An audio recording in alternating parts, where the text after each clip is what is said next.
Okay, so I ended up not playing Mermails at the Garden City Regional. This is the day or 2 days before, but this is what I would have played.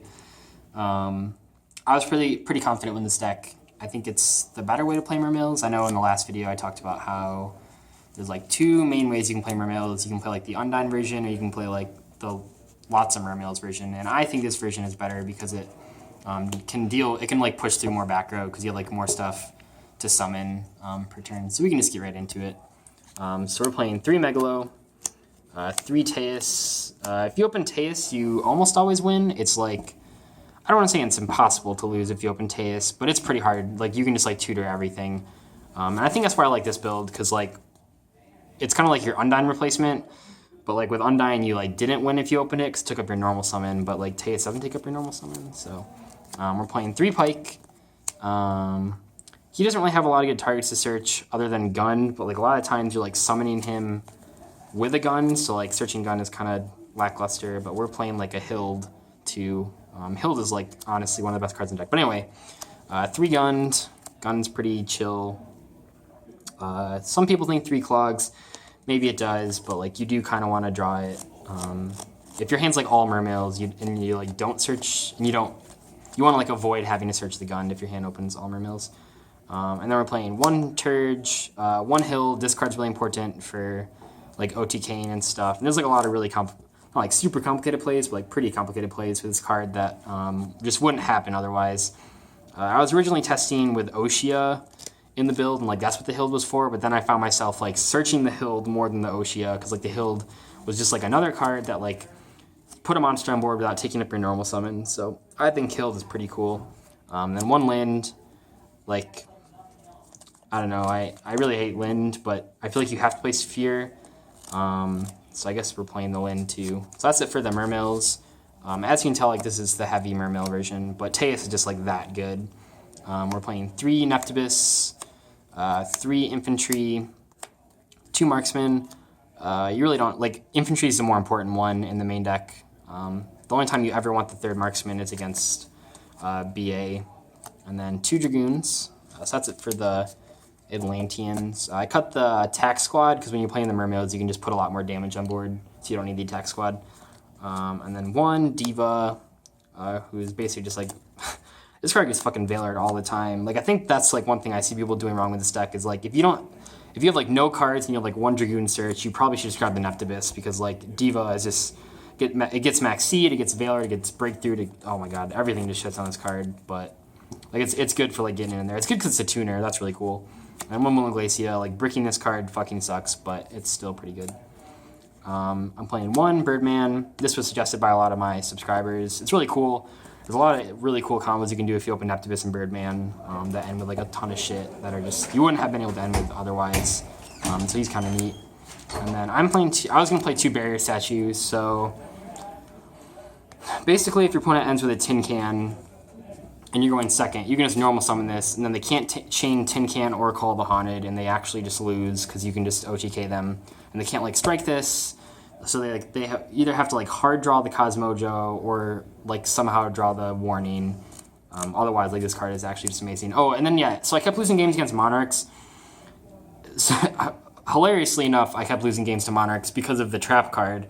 The Trap card is 2400 defense, so it's like really hard to get over. And like when you summon Dweller, they just like chain it. So like you just summon this and they can't summon the Trap card, which is kind of funny. Yeah, that card just fucked me up.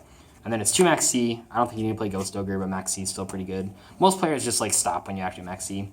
And then we're playing 3 Instant Fusion. I think this is like the deck that Instant Fusion is the best in, because you can just do some really stupid shit with Dragoons. Like 5 Dragoon searches in 1 turn. And then 1 for 1 Regeki, because like a lot of the Pepe players are ending with like Rafflesia Nightmare, which is kind of annoying. So we're playing Regeki. Salvage to add back Neptibus and like discard it. That's kind of neat. 1 of this equip spell, because it has the most attack points, and then just 1 Sphere just to search it. A lot of times I use Sphere just to summon the Pike. So you can like set yourself up for having like a heavy infantry in hand with a Sphere. So when your opponent tries to like do something, you just summon the Pike and like use its effect just to discard the infantry, but not actually get its effect. For the extra deck, we're playing 2 Dweller. I think 2 is necessary because it's good for OTKs. 1 Castel, 1 101, 1 Bahamut Shark, 1 Trite, 1 Nightmare Shark. So Nightmare Shark's really good in this build because we're playing a lot of level 3s. But you can just like, against Cosmo it's cool because like if they have like a Dark Destroyer and you like can't push through it, you can like make a Nightmare Shark sometimes with a Megalo and then just Megalo attack twice directly for game, which is kind of cheesy, but I guess I'll take it. And then 1 Big Eye. Big Eye is just, he's good for just like getting over big monsters. Sometimes you can steal stuff and make exceed monsters with them. That happens occasionally. 1 Gaios, just because like that's probably like the rank 7 you want to make all time. Oh, Big Eye's cool too because like sometimes you like want to detach a material to like then revive it with gun to like keep your play going, and Gaios can't just like detach first turn. So that's why we're doing that.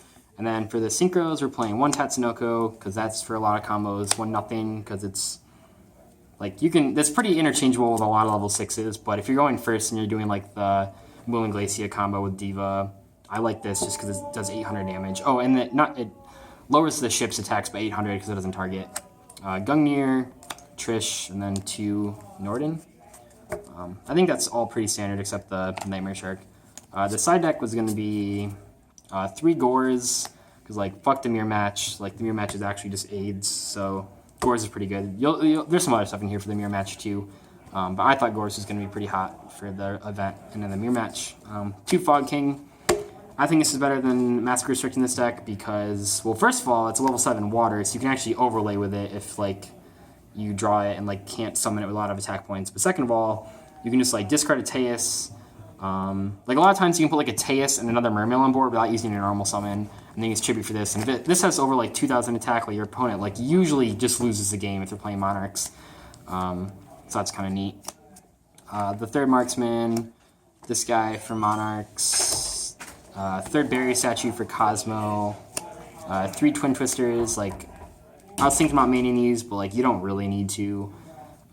But this is cool too because you can trigger Gun off of it. Probably like the most important card of the side deck is like Chalice. I'll probably be playing this in like whatever deck I'm playing for the next like million months because this card is super versatile. Really good against Dweller. I think it's better than Breakthrough Skill because like you can activate it if you're going second. And you can do it against like Monarch stuff. You can do it against just so much shit. Like Chalice is just really good. And then 2 Double Summon. So if you're playing against Cosmos and you know you're going second, you can side into the 3rd Barrier Statue and the 2 Double Summons to like make sure that you have that like kill, the extra kill. And then if playing like against Monarchs, you side in like the Fog Kings and the Double Summons so that you like guarantee that like not only do you have like a play to set up your board, but you also can summon a Fog King with like 3,000 attack. But overall, I think this deck is really good. I just already have my invite, so I'm going to play a more fun deck. But I guess that's the deck profile for now. See you later.